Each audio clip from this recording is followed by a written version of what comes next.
तू मेरा पिता, तू है मेरा माता, तू मेरा बंधप,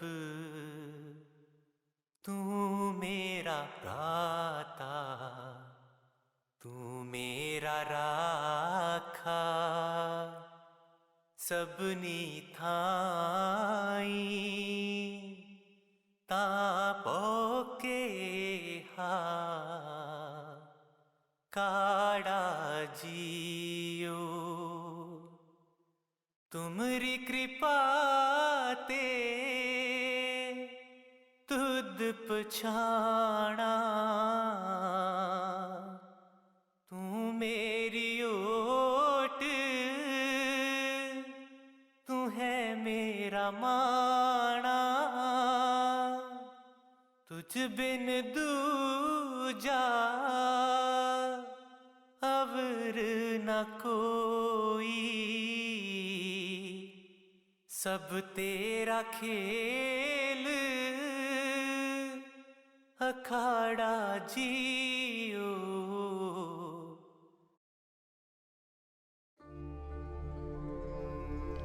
Welcome seekers to today's spiritual discourse titled Why Seek Spiritual Truth?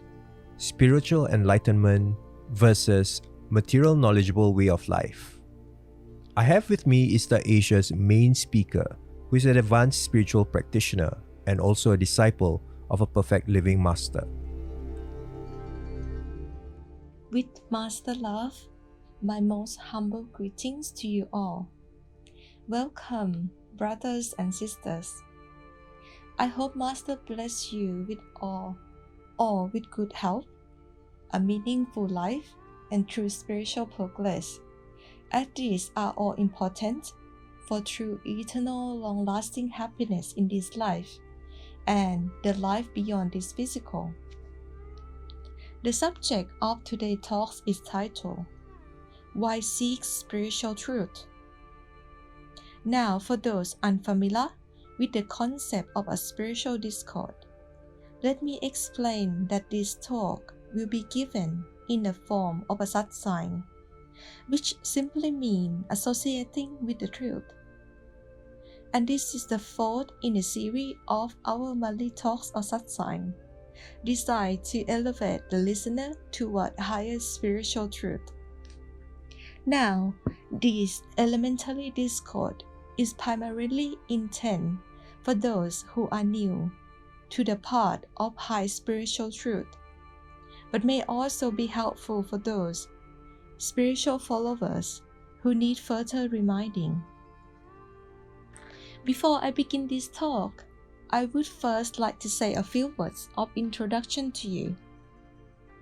Our mission today is to help awaken within human beings the true spiritual knowledge and heritage that humankind has forgotten, and to offer sincere seekers of the Holy Truth direct access to the very highest truth of God, meaning true spiritual knowledge.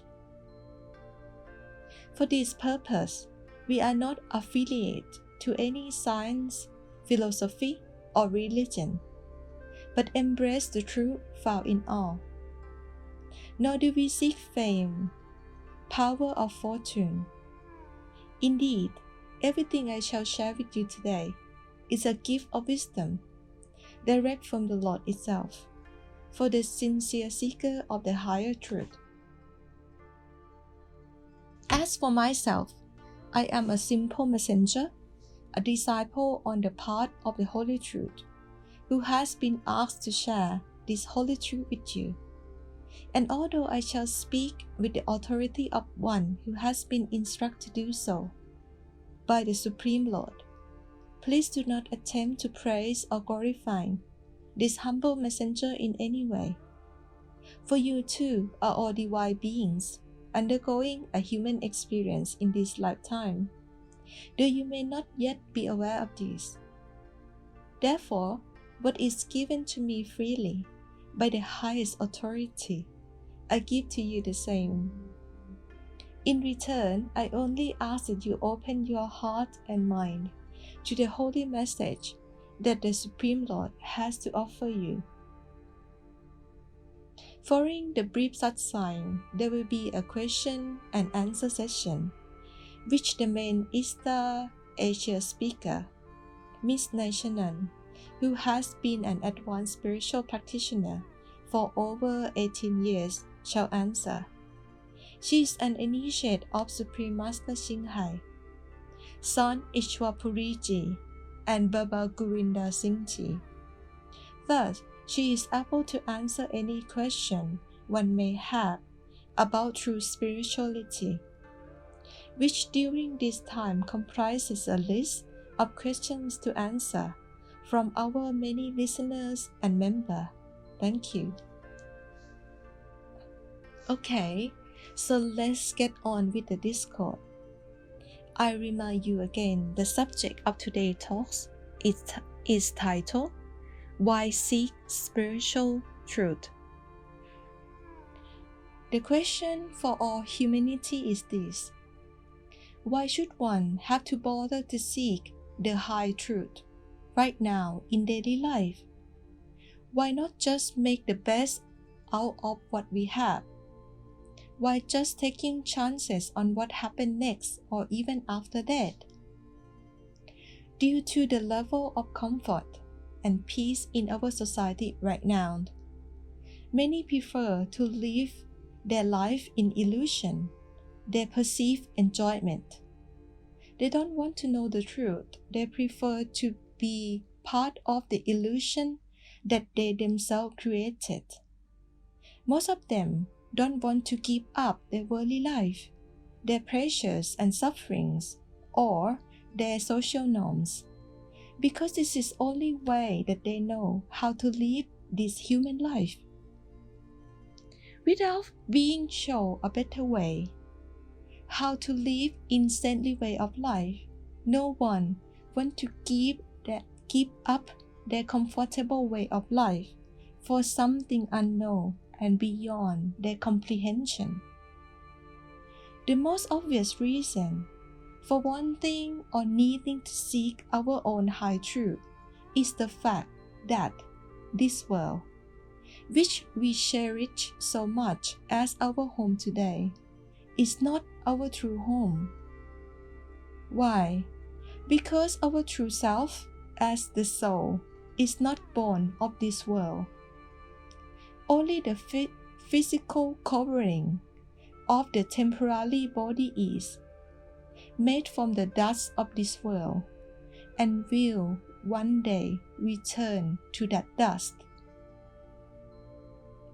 This world, as wonderful as it may appear to our senses, is only a temporary stay during our great adventure in the creation. As souls, we have traversed many worlds in the creation and have experienced many illusory forms until we earn the right to be human being, in which human form is the only chance that the soul can return to our true home in the kingdom of God. If we fail to seek the high truth of our own origin and seek God while we are in this human form, the soul will once again journey to the cycle of 84, meaning traversing 8.4 million species of life form before returning to the human form once again.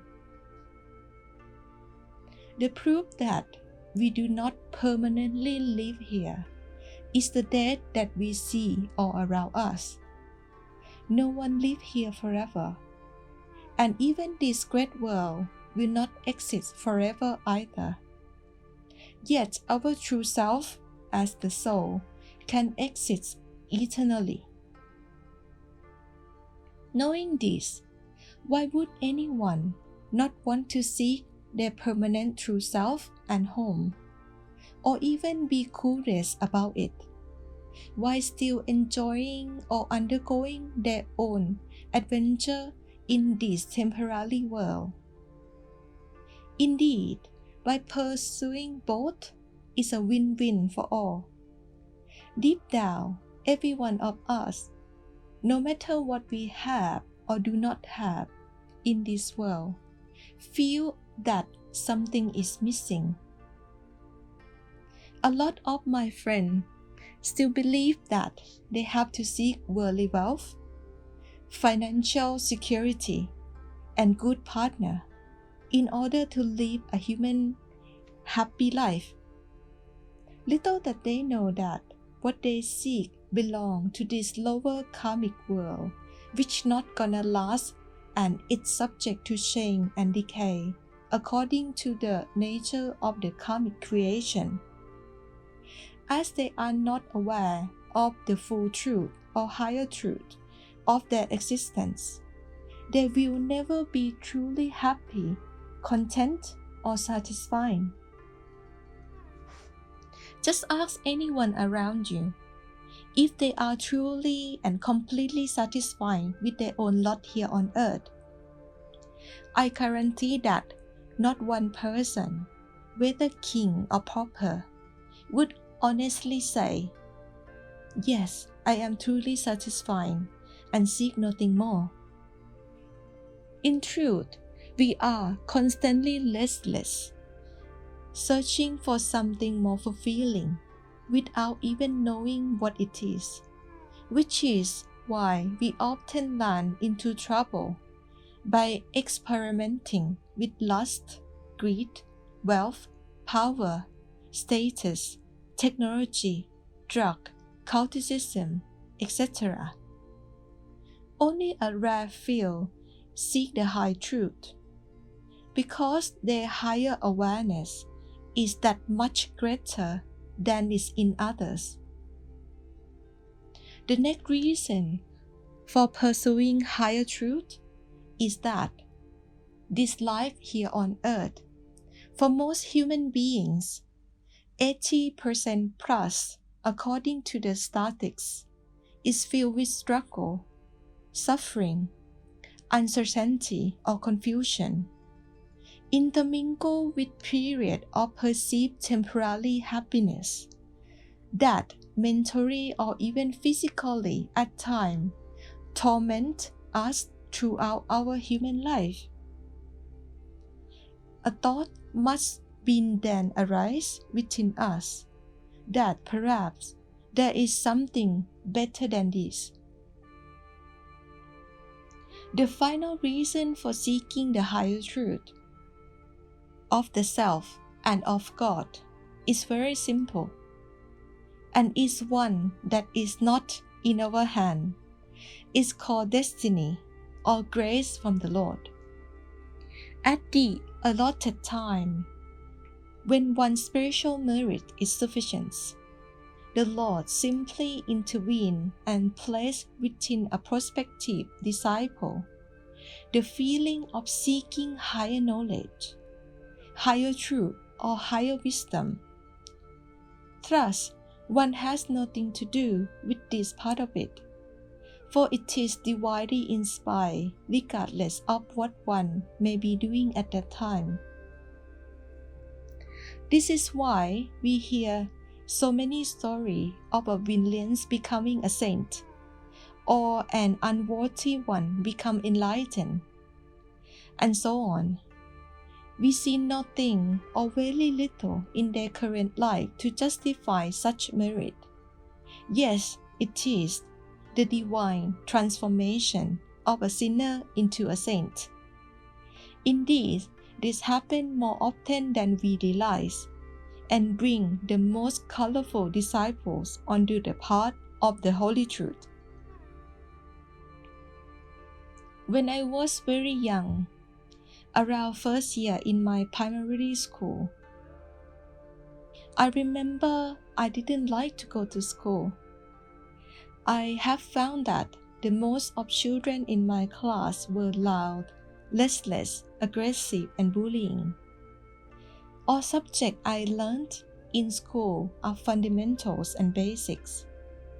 I would seek peace, tranquility, and also my own company in nature. I often spend my lunch break on my own underneath trees and flower bushes. On my own, I would lose myself in contemplation and bliss. In silence, I would be able to connect with the divine. And mysterious being would teach me very advanced knowledge beyond this world, and often teach me how to observe this world from higher perspective of oneness. Since then, I developed ability to see beyond my human existence. Later on, when I got initiation from Supreme Master Ching Hai at the age of 18, I come to know the word inner master that can describe my mysterious being very well. So here is the poem by Supreme Master Ching Hai titled The Inner Master. The inner master, symbol of eternal life, the most powerful and gracious of all beings in the cosmos. Some call her the Father, the Mother, the Godhead, the origin of all things. Some call it the Way. Others romantically describe her as beautiful bride, the beloved. Some say it's your real face before yesterday, the great wisdom, the perfect part of love. Call him, her, whatever name you like. Frankly, he wouldn't mind the least. But no matter what it is, one cannot live without, and the longing to see her is the most agony of all. Only those who tread the mystic path know the pain of it. And once it is found, one realizes that once has never known anything like this. The way to enlightenment is through the light and sound. The heaven is within, here and now. End quote. I was seeker of peace, love, and truth. I was fortunate enough to recognize this quality of true seeker since from very beginning of my human life. I am also fortunate to discover about the teaching of the saint and see the importance of how we should follow their teaching to find long-lasting happiness in this world of suffering and misery. Looking a little deeper, the higher truth of the matter is that every sensual form, including ourselves, has an inherent personal connection with God or Supreme Consciousness, as taught by all Holy Master past and present. But coming into physical human reality, we made to forget our connection with the Lord. In human form, there is a unique gift of free will, that we can use this free will to seek our true self, our true identity, that is God, and to raise above all illusion by grace of a perfect living master. Perfect living master are very special beings that have been graced this earth with direct blessing and authority from the Lord. Even they also took on karmic character like us, but while operating in human character just like us, they have awareness of the whole creation at every level at the same time. Perfect living master can show us the full truth of creation and its creator when we come into the connection with such one. I hope you all enjoy the satsang of this month.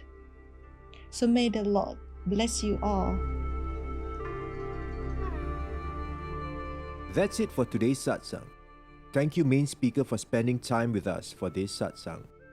If you want more information about ISTA Asia, please go to www.istaasia.com. You can also subscribe to our newsletter and email us any inquiries you may have regarding spirituality. You can also send your questions to seek.istaasia.com. Thank you for listening.